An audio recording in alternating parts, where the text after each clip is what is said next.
Well, it's been a long time. There's actually a video cast in the queue, I guess. I had a video I was making and I got interrupted, and so then I restarted it, and I mean to go into my video editing software and combine the two clips. And guess who hasn't done that yet?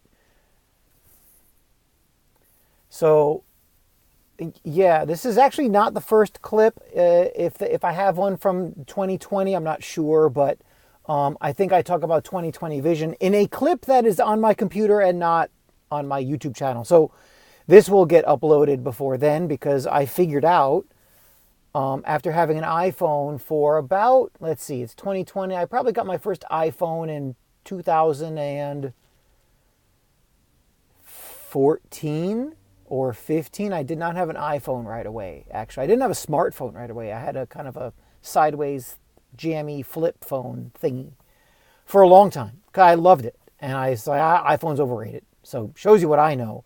What else shows you what I know or don't know is I put my phone on Do Not Disturb.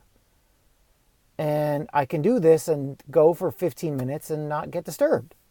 I used to, block callers temporarily and have to unblock them. One time I forgot to unblock my wife. That didn't go well.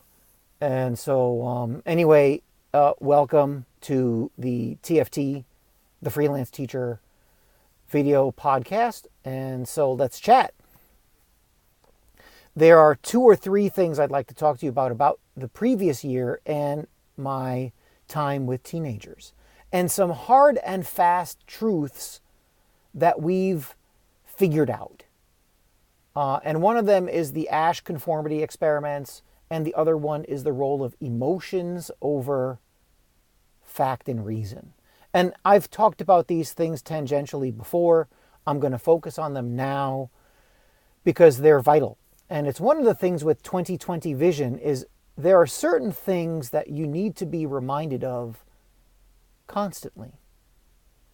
And one of them is conformity. It is easy to conform. I showed students the video from Devin Stack's Black Pilled. I've mentioned this before, but I'm going to mention it again because it is vital that you begin the new year off understanding how people will act and understanding how things are and not how you wish them to be. Right? The parasite class, our overlords, the ruling class, they want you to be blue-pilled.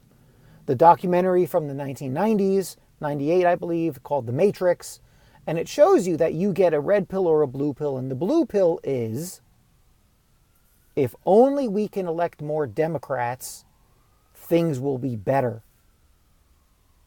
Or you're at the golf club and you're like, we just need more Republicans. We're law-abiding citizens. If we get Republicans in office, everything will be great. Our overlords, the people who rule over us, the parasite class, they want that A, false binary, and they want B, you to think that that's how things are. That's you. If you wish for these things to happen and you fight for Democrats in Congress or whatever, then it means that, that's how the world actually works. That's how it actually is. That's how real. No, that's not really how it works. What's going on is that people conform to certain ways, and then the herd, the group, follow. And what the Asch Conformity Experiments showed was somewhere in the neighborhood, plus or minus 40% of people will, with obvious physical evidence in front of them that shows otherwise, they will say the thing that they know is wrong.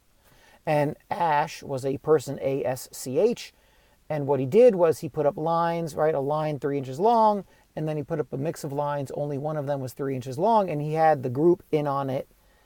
And then the chump, the test subject, after everyone said that the wrong answer was the right answer, well, how often will the person say the wrong answer just to go along with the group, even when it is obvious that that is the wrong answer. And it was somewhere around 40% of the time. So my seniors in particular, because I've covered this stuff with them in some detail, they're hyper aware that that's how the world works.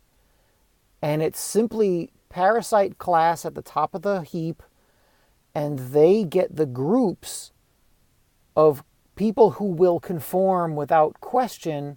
They get those conformity groups to battle each other, to fight each other. And they do this all the time. Gun owners, non-gun owners, Republicans, Democrats, black, white, male, female, rich, poor. They are very, very skilled at getting the groups to battle each other and worry about nonsense. And it's our job to understand that that's the world that you're in, that that's how it is. You can try to teach people not to conform. I think it's a valuable skill. And again, you're talking to a recovered libertarian. I know the government bad, Austrian economics good. Like, I get it. I've read more Murray Rothbard than you have, by a lot. And so I think Tom Woods and Dave Smith and maybe Mance Raider are the only ones who've read more Rothbard than I have. Oh, and the dude who translated his latest book. So my point is that one of the things in 2020 vision is that the conformity aspect of us, the conformity aspect that we have, is how it is. And you should not I think it's a great idea for you to not let those who are skilled in doing this, psychologically adept people, the parasite class, the ruling class, celebrities, politicians, whomever, to use that to get you to do the wrong thing, or to believe things that are not real, or to fight another group because you've conformed even though it doesn't sit right with you. And you see this a lot with young people, that they actually can see this. We talk about race and class openly at my workplace. I'm in the black neighborhood at Mount Vernon High School, and we talk about white people and black people. We talk about silly concepts like white privilege, the way they talk up in the campus. We laugh at it. It's just divide and conquer and conformity among groups. That's all it is. That's all it is. And so we managed to do well with that at the high school level. And in 2020, I and a few others have talked about making sure that we stay grounded with these kinds of things in terms of not letting them get in the way of us, right? Of our living in abundance and living in a world where we can fulfill our potential. Don't let other people block that.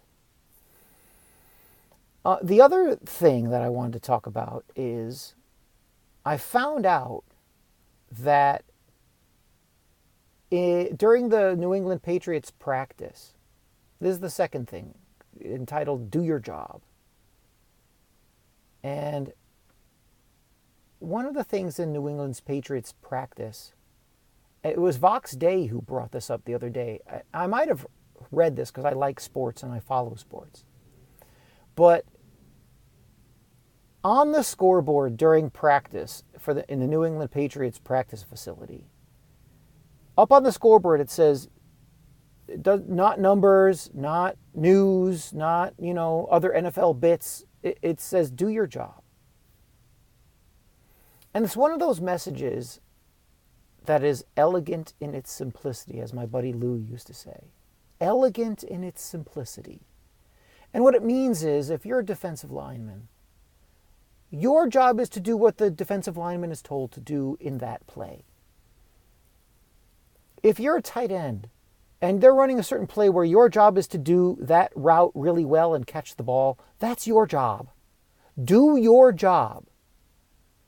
Don't worry about what the other guy's doing, or if a lineman misses a block. No. Don't worry about the assistant coach who has a bad personality and talks to you rudely. On that play, your job is to go out, do a button hook, do a crossing pattern, run an out, whatever it is, and to do it as best as you can. Do your job. Don't worry about other people's jobs and what everybody else is doing, ever. In order to have a successful football team, or team in general, everybody on that team needs to do his job. Period. That's it. And it's one of these wonderful messages because, correct me if I'm wrong, everybody seems to be worrying about everybody else. Everybody seems to be focusing on other people's stuff, other people's lives, other people's things, other people's Instagram profiles. I mean, people are focusing on everything else except doing their job. Do what you need to do. I get paid, and I say this to students just like this, and I tell them what I make. First of all, it's public knowledge. Second of all, I work for them. Third, my job is to inform and instruct and teach. And I do this through the lens of, most of the time, English literature, sometimes fiction, sometimes nonfiction, right? My lens is the English high school classroom. And the idea is to let people know what's going on in the world and how can you navigate it well and what will make you smarter, more capable, more literate, and able to focus the right way. And I put it up just recently on the board next to the smart board, do your job, right there. And that is a reminder for me, and it is a reminder for students. Because it doesn't help anyone at any time, anywhere, if I'm thinking about the teacher downstairs from me who doesn't show up to work very often, has excuses 6 ways to Sunday, puts in all kinds of health claims, is never around, and I'm not sure if does any work at all. That's not my job. I work at a public school. There are hacks, time servers, weirdos, pervs, butt nuts, ignorant people, dimwits. I work with that's actually a little excessive. I happen to work with a really good staff. You know, it's one of those trial by fire, throw the guy in the deep end of the pool thing. Because if you can handle it at Mount Vernon High School for any extended amount of time, at worst, you build up coping mechanisms. And at best, you become a damn good teacher because it can be tough. We have a difficult to reach population at times. But I digress. So my job is not to do anything other than teach English to teenagers to the best of my ability. That's why I get paid. That's the purpose. That's the reasoning for my existence in that building. That's my job, right? So in 2020, things to be reminded about is Asch Conformity, do your job. And the other one, lastly, that's a big one, I can't deny it, is that people will be guided by emotion. Now, I'll talk a little bit about it and then I'll finish. When you do any kind of research on psychology, and a lot of psychology stuff out there recently is just pop culture science or kind of a scam. But, I mean, we are people with brains, and psychology, there's a lot of good stuff out there. And when you look at what we study in presentational speaking, we look at how to persuade, how to argue, logos, ethos, pathos, emotive conjugation, stuff like that.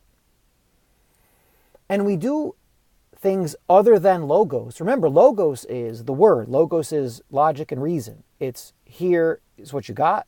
Here's the proof. Your opinion doesn't matter. Your feelings don't matter. The part that I don't like that we, in my job, in my high school where I work, both the older students and the younger students have come to grips with, is that people are guided by emotion. They're guided by how they feel. Now that bothers me. I'm a very logical person. Reason and evidence carry a lot of weight with me. I'm much more linear, borderline autistic maybe. I'm not sure what you want to call it. But I'm a logical person. I have feelings. Hard to believe, but I do. But they don't guide my decision-making process.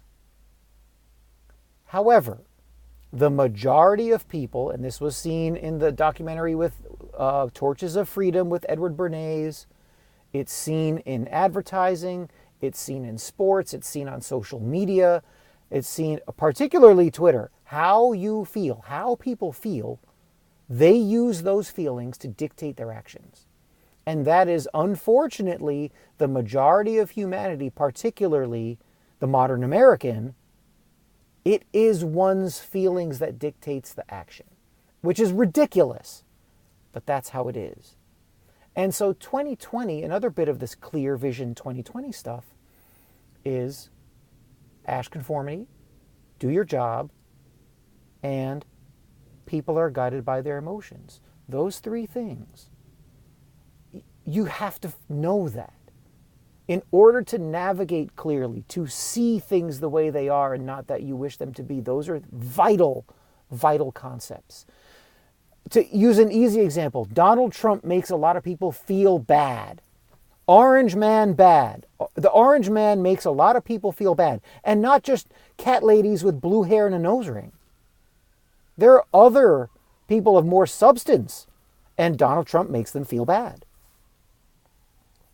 And nothing you can say, nothing, you can bring out all the statistics you want, it won't change that.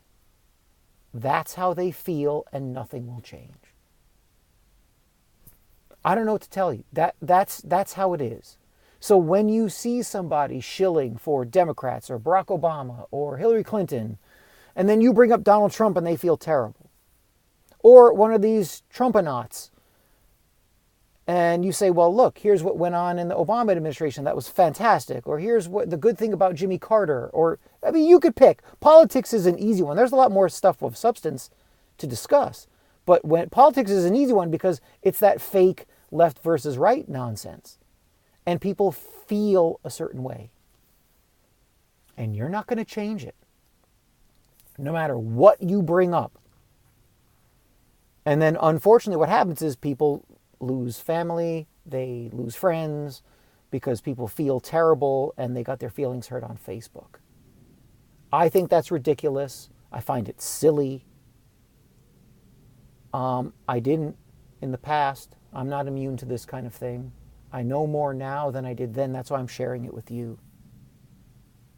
So now that you can, at the very least, take in this bit of information and understand it, it allows you to navigate the very complicated labyrinth in our society of life. It'll enable you to see better. And if you can see better, you can make better decisions and navigate better and live a more full life with your family, with people who matter, your children, your good friends, whoever those people are.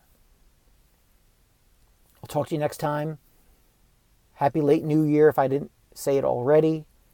And there's no homework. Just be well, be good, focus on the good, the true, and the right. Talk to you soon. Talk to you next time.